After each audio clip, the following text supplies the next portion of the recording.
নমস্কার বন্ধুরা, আজ বানাবো আলু বেগুন দিয়ে ইলিশ মাছের পাতলা ঝোল। দেখতে থাকো। উপকরণে রয়েছে ইলিশ মাছ, বেগুন, আলু, কাঁচা লঙ্কা, লবণ, হলুদ, জিরে গুঁড়ো, কালো জিরে, সর্ষের তেল। প্রথমেই লঙ্কাগুলোকে ভালো করে পেস্ট করে নিলাম। এরপর কড়াইয়ে সর্ষের তেল দিয়ে মাছগুলোকে হালকা করে ভেজে নেব।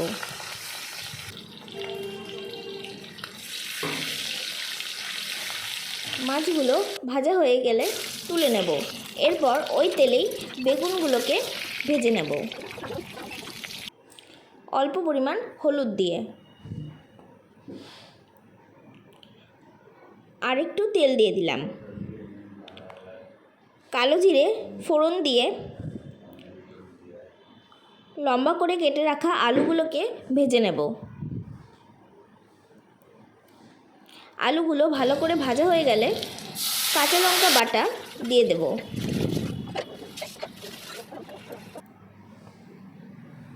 এক চামচ মতো হলুদ দিয়ে দিলাম আর এক চামচ মতো লবণ দিয়ে দিলাম।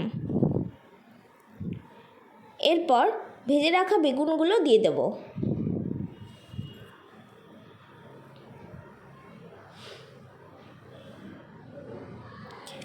মশলা থেকে তেল ছেড়ে আসলে জল দিয়ে দিলাম। এরপর কিছুক্ষণ ফুটতে দেব। ঝোল ফুটে এলে ভেজে রাখা মাছগুলো দিয়ে দিলাম।